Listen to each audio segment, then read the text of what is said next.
બ્રુનેઈની 2 દિવસની મુલાકાતે વડાપ્રધાન મોદીનું વિમાન મથકે શાહજાદાએ ભવ્ય સ્વાગત કર્યું। વડાપ્રધાન નરેન્દ્ર મોદી બ્રુનેઈની 2 દિવસની ઐતિહાસિક મુલાકાતે આજે અહીંયા આવી પહોંચ્યા ત્યારે વિમાન મથકે બ્રુનેઈના યુવરાજ અબુ મુહન્નાદી બિલ્લારે તેઓનું ભવ્ય સ્વાગત કર્યું હતું। વડાપ્રધાનને ગાર્ડ ઓફ ઓનર પણ અપાયું હતું। ચીનના ઓછાયા નીચે બ્રુની ભારતની નજીક આવી રહ્યું છે તે સહજ છે। વડાપ્રધાન અહીં આવી પહોંચ્યા પછી આ તેવા સમૃદ્ધ રાષ્ટ્રના સુલતાન હસઅલ બોલકિયારે તેઓનું વિશ્વના સૌથી સમૃદ્ધ રાજમહાલય ધ ઇસ્તાના નુરુબ ઇમાન પેલેસમાં સ્વાગત કર્યું। તે પછી બંને નેતાઓ વચ્ચે મંત્રણા થઈ હતી। સુલતાનનો આ પેલેસ વિશ્વનો સૌથી વિશાળ અને સૌથી સમૃદ્ધ પેલેસ છે। તેમાં 22 કેરેટ ગોલ્ડના ઉપકરણો છે, 5 સ્વિમિંગ પૂલ છે, 1700 બેડરૂમ્સ છે, 257 બાથરૂમ છે, 110 ગેરેજો છે। સુલતાનનું આ અંગત ઝૂ પણ છે જેમાં બેંગાલ ટાઇગર્સ પણ છે, અનેકવિધ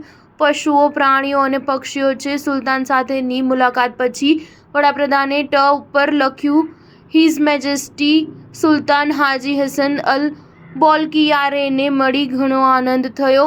અમારી મંત્રણાઓ વ્યાપક રહી, સાથે બંને દેશો વચ્ચેના સંબંધો મજબૂત કરવા ચર્ચા પણ થઈ। અમે વ્યાપારી સંબંધો વિકસાવવા તેમજ વાણિજ્ય સંબંધો વિકસાવવા તથા પરસ્પરની જનતા વચ્ચે સંપર્ક વધારવા અંગે મંત્રણા કરી હતી। ઉલ્લેખનીય છે કે બ્રુનેઈની મુલાકાતની વડાપ્રધાનની સફળતા ભારતની એક્ટ ઈસ્ટ નીતિની સફળતાની પ્રતીતિ કરાવે છે તથા ઇન્ડો પેસિફિક નીતિ અંગેની સફળતા દર્શાવે છે। સુલતાને આ મંત્રણા પછી 5000 ગેસ્ટ બેસી શકે તેવા ભવ્ય ટેબલ પર વડાપ્રધાન મોદીને ભોજન માટે સમારંભ યોજ્યો હતો।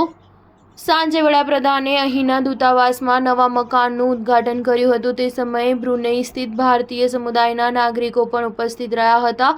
વડાપ્રધાને તેઓ સાથે ખુલ્લા મને વાતચીત પણ કરી તેમ વિદેશ મંત્રાલયની યાદી જણાવે છે। સ્ટાર ન્યૂઝ 7 હંમેશા સચ્ચાઈની સાથે।